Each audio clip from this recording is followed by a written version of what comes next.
ओम नमो भगवते वासुदेवाय। स्वागत है आप सभी का हमारे चैनल पर। आज के इस वीडियो में हम आपको सुनाएंगे सत्यनारायण भगवान की कथा।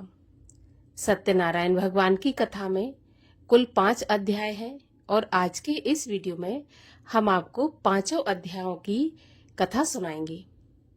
इस पृथ्वी लोक पर सत्यनारायण भगवान की कथा सुनने से या पढ़ने से सभी प्रकार की मनोकामनाएं पूर्ण होती हैं।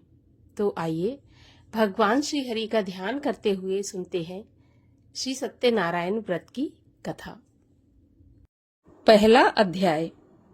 एक समय नैमिषारण्य तीर्थ में शौनक आदि 88,000 ऋषियों ने श्री सूत जी से पूछा, हे प्रभु, इस कलयुग में वेद विद्या रहित मनुष्यों को प्रभु भक्ति किस प्रकार मिलेगी तथा उनका उद्धार कैसे होगा।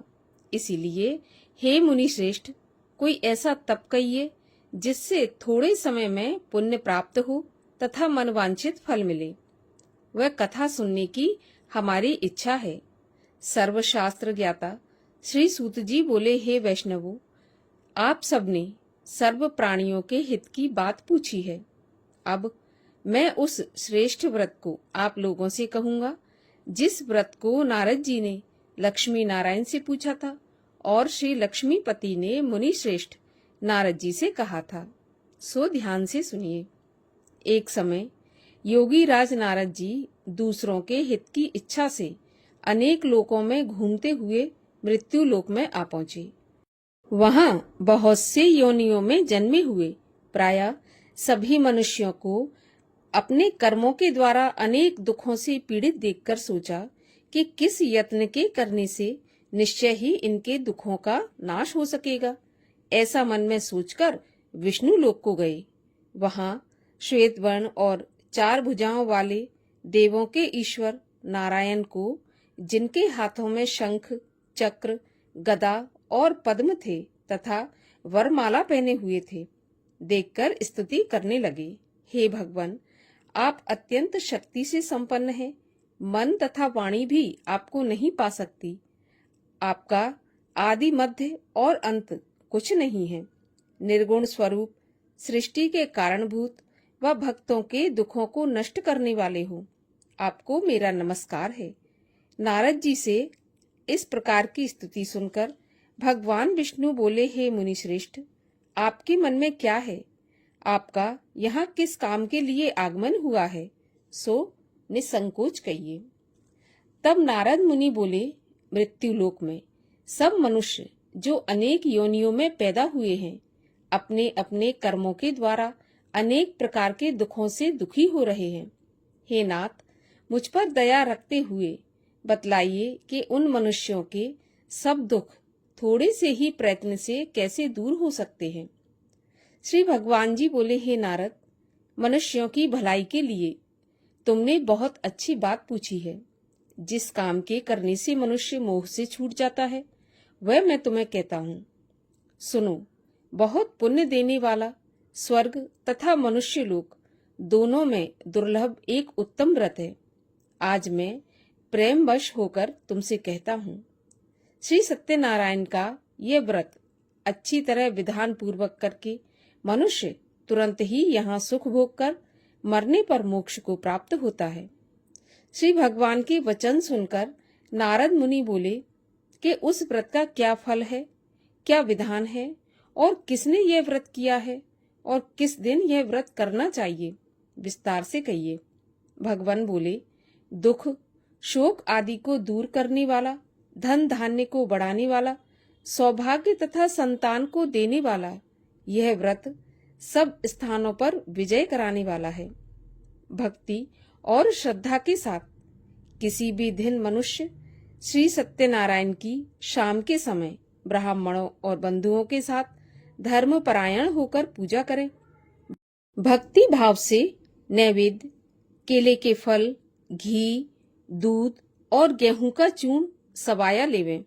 गेहूं के अभाव में साठी का चूर्ण, शक्कर या गुड़ लें और सब भक्षण योग्य पदार्थ जमा करके भगवान को अर्पण कर दें तथा बंधुओं सहित ब्राह्मणों को भोजन करावें। तत्पश्चात स्वयं भोजन करें। नृत्य, गीत आदि का आचरण कर श्री सत्यनारायण भगवान को स्मरण करता हुआ समय व्यतीत करें।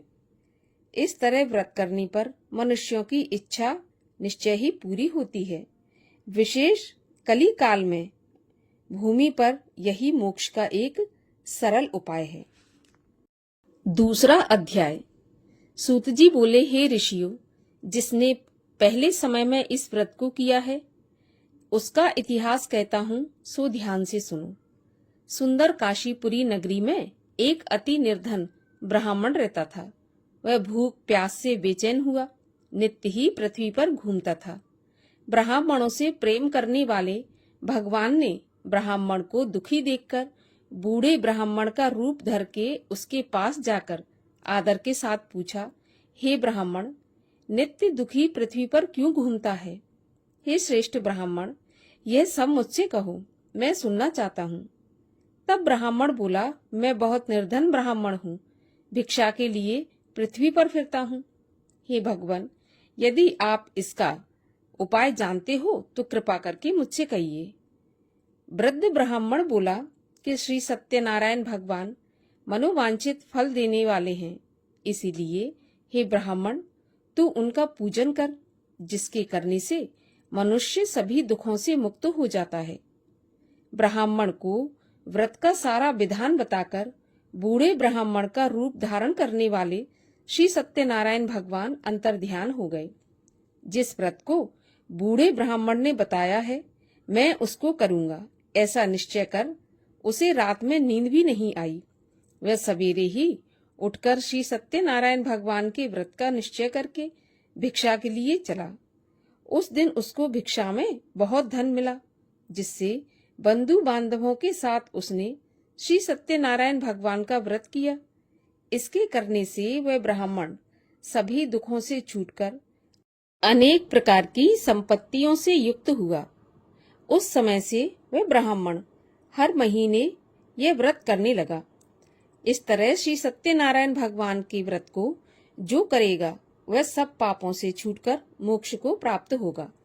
आगे जो पृथ्वी पर सत्यनारायण का व्रत करेगा मनुष्य, वह सब दुखों से छूट जाएगा।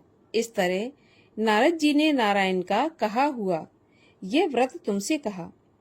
हे विप्रो, मैं अब और क्या कहूँ? ऋषि बोले, हे मुनीश्वर, संसार में इस ब्राह्मण से सुनकर किस किसने इस व्रत को किया और हम वह सब सुनना चाहते हैं। इसके लिए हमारे मन में श्रद्धा है। सूत जी बोले, हे ब्राह्मण मुनियों, जिस जिसने इस व्रत को किया है वह सब सुनो। एक समय एक ब्राह्मण धन और ऐश्वर्य के अनुसार बंधु बांधवों के साथ व्रत करने को तैयार हुआ। उसी समय एक लकड़ी बेचने वाला बूढ़ा आदमी आया और बाहर लकड़ियों को रखकर ब्राह्मण के मकान में गया। प्यास से दुखी लकड़हारा उनको व्रत करते देखकर ब्राह्मण को नमस्कार करके कहने लगा कि आप ये क्या कर रहे हैं और इसके करने से क्या फल मिलता है, कृपा करके मुझे बताइए। ब्राह्मण ने कहा, सभी मनोकामनाओं को पूरा करने वाला यह श्री सत्यनारायण भगवान का व्रत है। इसकी ही कृपा से मेरे यहाँ धन धान्य आदि की वृद्धि हुई है। ब्राह्मण से इस व्रत के बारे में सारी जानकारी प्राप्त करके लकड़हारा बहुत प्रसन्न हुआ। चरणामत ले और प्रसाद खाने के बाद अपने घर को गया। लकड़हारे ने मन में इस प्रकार का संकल्प किया कि आज गांव में लकड़ी बेचने से जो धन मिलेगा उसी से श्री सत्यनारायण भगवान का उत्तम व्रत करूंगा।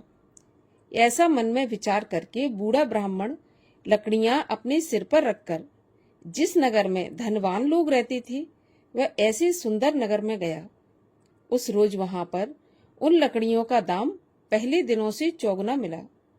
तब वह बूढ़ा लकड़हारा दाम लेकर और अति प्रसन्न होकर पके केले की फली, शक्कर, घी, दूध, दही और गेहूं का चूर्ण इत्यादि श्री सत्यनारायण देव के व्रत की सभी सामग्रियों को लेकर अपने घर आया। फिर उसने अपने भाइयों को बुलाकर विधि के साथ भगवान जी का पूजन और व्रत किया। उस व्रत के प्रभाव से बूढ़ा लकड़हारा धन, पुत्र आदि से संपन्न हुआ और संसार के समस्त सुखों को भोगकर वैकुंठ को चला गया। तीसरा अध्याय। सूत जी बोले, हे श्रेष्ठ मुनियों, अब आगे की कथा कहता हूँ, सो सुनो। पहले समय में उल्कामुख नाम का एक बुद्धिमान राजा था। वह सत्यवक्ता और जितेंद्रिय था। प्रतिदिन देव स्थानों में जाता और गरीबों को धन देकर उनके कष्टों को दूर करता था। उसकी पत्नी कमल के समान मुख वाली और सती साध्वी थी। भद्रशिला नदी के तट पर उन दोनों ने श्री सत्यनारायण देव का व्रत किया। उस समय में वहां पर एक साधु वैश्य आया। उसके पास व्यापार के लिए बहुत सा धन था। वह नाव को किनारे पर ठहराकर राजा के पास गया और राजा को व्रत करते हुए देखकर विनय पूर्वक पूछने लगा कि राजन, भक्ति युक्त चित्त से आप यह क्या कर रहे हैं? मेरी सुनने की इच्छा है, सो आप मुझे बताइए। राजा बोला, हे साधु, अपने बांधवों के साथ पुत्र आदि की प्राप्ति के लिए यह महाशक्तिवान श्री सत्यनारायण भगवान का व्रत व पूजन किया जा रहा है। राजा के ऐसे वचन सुनकर साधु आदर के साथ बोला, हे राजन, मुझे इसका विधान बताएं। मैं भी आपके कहे अनुसार इस व्रत को करूंगा। मेरे भी कोई संतान नहीं है और इस व्रत से निश्चय ही संतान होगी। राजा से सब विधान सुनकर व्यापार से निवृत्त हो वह आनंद पूर्वक अपने घर आया। साधु ने अपनी स्त्री से संतान देने वाले उस व्रत का समाचार सुनाया और कहा कि जब मेरे संतान होगी तब मैं उस व्रत को करूंगा। साधु ने ऐसे वचन अपनी स्त्री लीलावती से कहे। एक दिन उसकी स्त्री लीलावती पति के साथ आनंदित हो सांसारिक धर्म में प्रवृत्त होकर भगवान सत्यनारायण की कृपा से गर्भवती हो गई तथा 10वें महीने उसके गर्भ से एक सुंदर कन्या का जन्म हुआ। दिन दिन वह इस तरह बढ़ने लगी जैसे शुक्ल पक्ष का चंद्रमा बढ़ता है। कन्या का नाम कलावती रखा गया। तब लीलावती ने मीठे शब्दों में अपने पति से कहा, हे नाथ, आपने जो संकल्प किया था कि भगवान का व्रत करूंगा, अब आप उसे करिए। तब व्यापारी बोला, हे प्रिय, इसके विवाह पर करूंगा। इस प्रकार अपनी पत्नी को आश्वासन देकर वह नगर को गया। कलावती पितृगृह में वृद्धि को प्राप्त हो गई। साधु ने जब नगर में सखियों के साथ अपनी पुत्री को खेलते देखा तो तुरंत ही दूत बुलाकर कहा कि मेरी पुत्री के लिए कोई सुयोग्य वर देखकर लाओ। वैश्य की आज्ञा पाकर दूत कंचन नगर पहुंचा और वहां पर एक बड़ी खोज और देखभाल करके लड़की के लिए सुयोग्य वणिक के पुत्र को ले आया। उस सुयोग्य लड़के को देखकर वैश्य ने अपने बंधु बांधवों सहित प्रसन्न चित्त अपनी पुत्री का विवाह उसके साथ कर दिया। किंतु दुर्भाग्य से विवाह के समय भी उस व्रत को करना भूल गया। तब श्री भगवान क्रोधित हो गए और श्राप दिया कि तुम्हें दारुण दुख प्राप्त होगा। अपने कार्य में कुशल साधु बनिया अपने जामाता सहित समुद्र के पास स्थित रत्नपुर नगर में आया और वहां दोनों ससुर दामाद चंद्रकेतु राजा के उस नगर में व्यापार करने लगे। एक दिन भगवान श्री सत्यनारायण की माया से प्रेरित कोई चोर राजा का धन चुराकर भागा जा रहा था, किंतु अपने पीछे राजा के दूतों को आता देखकर चोर ने घबराकर भागते हुए राजा के धन को वहीं चुपचाप रख दिया जहां पर वे दोनों ससुर जमाई ठहरे हुए थे। जब दूतों ने उस साधु वैश्य के पास राजा के धन को रखा देखा तो वे दोनों को बांधकर ले गए और बड़ी प्रसन्नता से दौड़ते हुए राजा के पास जाकर बोले, महाराज, ये दो चोर हम पकड़कर लाए हैं, देखकर आज्ञा दें। तब राजा की आज्ञा से उनको कठिन कारावास में डाल दिया गया और उनका सारा धन छीन लिया। श्री सत्यनारायण भगवान के श्राप द्वारा उनकी पत्नी भी घर पर बहुत दुखी हुई और घर पर जो धन रखा था उसे चोर चुरा कर ले गए। शारीरिक व मानसिक पीड़ा तथा भूख प्यास से अति दुखी हो अन्न की चिंता में कलावती एक ब्राह्मण के घर गई। वहां उसने श्री सत्यनारायण भगवान का व्रत होते देखा। फिर कथा सुनी और प्रसाद ग्रहण कर रात को जब घर आई तो माता ने कलावती से कहा, हे पुत्री, अब तक कहाँ थी और तेरे मन में क्या है? तब कलावती बोली, माँ, मैंने एक ब्राह्मण के घर पर श्री सत्यनारायण भगवान का व्रत देखा है। कन्या के ऐसे वचन सुनकर लीलावती भगवान के पूजन की तैयारी करने लगी। लीलावती ने परिवार और बंधुओं सहित श्री सत्यनारायण भगवान का पूजन किया और यह वर मांगा कि मेरे पति और दामाद जल्दी ही आ जाएं। साथ ही प्रार्थना की कि हम सबका अपराध क्षमा करो। श्री सत्यनारायण भगवान इस व्रत से संतुष्ट हो गए और राजा चंद्रकेतु को स्वप्न में दिखाई दिए और कहा, हे राजन, दोनों वैश्य प्रातः ही छोड़ दो और उनका सारा धन जो तुमने ग्रहण किया है उन्हें वापस दे दो, नहीं तो तेरा धन, राज्य, पुत्र आदि सब नष्ट कर दूंगा। राजा से ऐसा वचन कहकर भगवान अंतर्ध्यान हो गए। प्रातःकाल राजा चंद्रकेतु ने सभा में अपना स्वप्न सुनाया। फिर दोनों बड़े पुत्रों को कैद से मुक्त कर सभा में बुलाया। दोनों ने आते ही राजा को नमस्कार किया। राजा मीठे वचनों से बोला, हे महानुभावों, भावी वर्ष ऐसा कठिन दुख प्राप्त हुआ है, अब तुम्हें कोई भय नहीं। ऐसा कहकर राजा ने उनको नए नए वस्त्र आभूषण पहनाए तथा उनका जितना धन लिया था उससे दुगना धन देकर आदर सहित विदा किया। दोनों वैश्य अपने घर को चल दिए। चौथा अध्याय। सूत जी बोले, वैश्य ने मंगल आचार करके यात्रा आरंभ की और अपने नगर को चला। उनके थोड़ी दूर निकलने पर दंडी वेशधारी श्री सत्यनारायण देव ने उनसे पूछा, हे साधु, तेरी नाव में क्या है?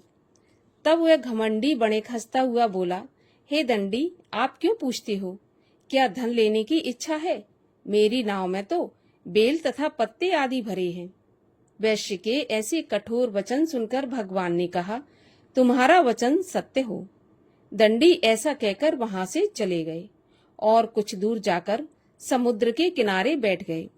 दंडी के जाने पर वैश्य ने नित्य क्रिया करने के बाद नाव को ऊंची उठी देखकर अचंबा किया तथा नाव में बेल आदि देखकर मूर्छित होकर जमीन पर गिर पड़ा। फिर मूर्छा खुलने पर अत्यंत शोक करने लगा। तब उसका दामाद बोला कि आप शोक न करें, यह दंडी का श्राप है, अतः उनकी शरण में चलना चाहिए, तभी हमारी मनोकामना पूरी होगी।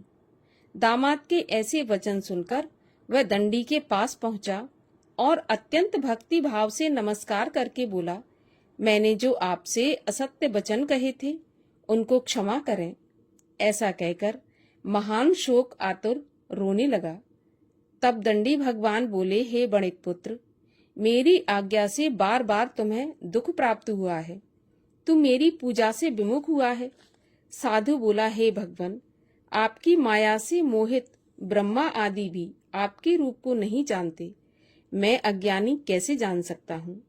आप प्रसन्न होइए, मैं सामर्थ्य के अनुसार आपकी पूजा करूंगा। अब मेरी रक्षा करें और पहले के समान नौका में धन भर दें।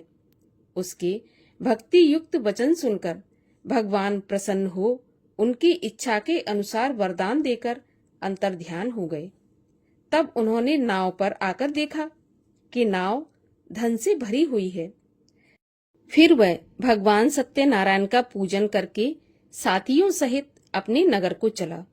जब अपने नगर के निकट पहुंचा तब दूतों को घर भेजा। दूत ने साधु के घर जाकर उसकी स्त्री को नमस्कार करके कहा, साधु अपने दामाद सहित इस नगर के पास आ गए हैं। ऐसा वचन सुनकर साधु की स्त्री ने बड़े हर्ष के साथ सत्यदेव का पूजन कर अपनी पुत्री से कहा, मैं अपने पति के दर्शन को जाती हूँ, तू अपना काम पूरा करके शीघ्र आ जाना। माता के ऐसे वचन सुनकर कलावती प्रसाद छोड़कर अपने पति के पास गई। प्रसाद की अवज्ञा के कारण सत्यदेव रुष्ट हो गए। उसके पति को नाव सहित पानी में डुबो दिया। कलावती अपने पति को न देखकर रोती हुई जमीन पर गिर गई। इस तरह नौका को डूबा हुआ तथा कन्या को रोता हुआ देखकर साधु दुखी होकर बोला, हे प्रभु, मुझसे या मेरे परिवार से जो भी भूल हुई है उसे क्षमा करो। उसके दीन वचन सुनकर सत्यदेव प्रसन्न हो गए और आकाशवाणी हुई, हे साधु, तेरी कन्या मेरे प्रसाद को छोड़कर आई है, इसलिए इसका पति अदृश्य हुआ है। यदि वह घर जाकर प्रसाद खाकर लौटे तो इससे पति अवश्य मिलेगा। ऐसी आकाशवाणी सुनकर कलावती ने घर पहुंचकर प्रसाद खाया। फिर उसने आकर पति के दर्शन किए। फिर साधु ने बंधु बांधवों सहित सत्यदेव का विधि पूर्वक पूजन किया। उस दिन से वह हर पूर्णिमा को सत्यनारायण का पूजन करने लगा। फिर इस लोक का सुख भोगकर अंत में स्वर्ग लोक को गया। 5वां अध्याय। सूत जी बोले, हे ऋषियों, मैं और भी कथा कहता हूँ, सो सुनो। प्रजा पालन में लीन तुंगध्वज नाम का एक राजा था। उसने भी भगवान का प्रसाद त्याग कर बहुत दुख पाया। एक समय वन में जाकर जंगली पशुओं को मारकर बड़ के पेड़ के नीचे आया। वहां उसने ग्वालों को भक्ति भाव से बांधवों सहित श्री सत्यनारायण जी का पूजन करते देखा। राजा देखकर भी अभिमानवश वहां नहीं गया और न ही नमस्कार किया।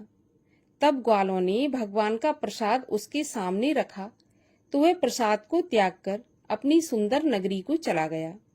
वहां उसने अपना सब कुछ नष्ट पाया तो वह जान गया कि यह सब कुछ भगवान ने किया है। तब वह विश्वास कर ग्वालों के पास आया और विधि पूर्वक पूजन का प्रसाद खाया तो सत्यदेव की कृपा से पहले जैसा था सब वैसा ही हो गया। फिर दीर्घ काल तक सुख भोग कर मरने के उपरांत स्वर्ग लोक को गया। जो मनुष्य इस परम दुर्लभ व्रत को करेगा, भगवान की कृपा से उसे धन धान्य की प्राप्ति होगी। निर्धन धनी हो, बंदी बंधन से मुक्त होकर निर्भय हो जाता है। संतानहीनों को संतान प्राप्त होती है तथा सभी मनोरथ पूर्ण होकर अंत में वैकुंठ धाम को जाता है। जिन्होंने पहले इस व्रत को किया है, अब उनके दूसरे जन्म की कथा कहता हूँ। वृद्ध शतानंद ब्राह्मण ने सुदामा का जन्म लेकर मोक्ष पाया। उल्का मुख नाम का राजा दशरथ होकर वैकुंठ को प्राप्त हुआ। साधु नाम के वैश्य ने मोरध्वज बनकर अपने पुत्र को आरे से चीरकर मोक्ष को प्राप्त किया। महाराज तुंगध्वज ने स्वयंभू होकर भगवान में भक्ति युक्त हो कर्म करके मोक्ष की प्राप्ति की। इस प्रकार सत्यनारायण भगवान की कथा के संपूर्ण 5 अध्यायों का समापन होता है। बोलिए सत्यनारायण भगवान की जय। श्री सत्यनारायण भगवान की आरती।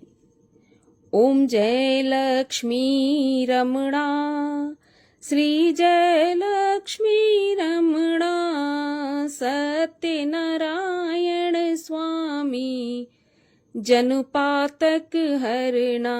ओम जय लक्ष्मी रमणा, रत्न जड़ित सिंहासन अद्भुत छवि राजे, नारद करत निरंजन घंटा ध्वनि बाजे। ओम जय लक्ष्मी रमणा, प्रकट भये कलि कारण, द्विज को दर्श दियो, बूढ़ा ब्राह्मण बन कर कंचन महल कियो। ओम जय लक्ष्मी रमणा, दुर्बल भील कराल इन पर दया करी, चंद्रचूड़ एक राजा तिनकी विपत्ति हरी। ओम जय लक्ष्मी रमणा, वैश्य मनोरथ पायो, श्रद्धा तज दीनी, सो फल भोग्यो प्रभु जी, फिर स्तुत तुम ही। ओम जय लक्ष्मी रमणा, भाव भक्ति के कारण क्षण क्षण रूप धर्यो, श्रद्धा धारण कीनी तिनको काज सर्यो। ओम जय लक्ष्मी रमणा। ग्वाल बाल संग राजा वन में भक्ति करी, मन वांछित फल दीना दीन दयाल हरि। ओम जय लक्ष्मी रमणा। चढ़त प्रसाद सवाया, कदली फल मेवा, धूप दीप तुलसी से राजी सत्य देवा। ओम जय लक्ष्मी रमणा। सत्य नारायण जी की आरती जो कोई जन गावे, कहत शिवानंद स्वामी मनोवांछित फल पावे। ओम जय लक्ष्मी रमणा। बोलिए सत्यनारायण भगवान की जय।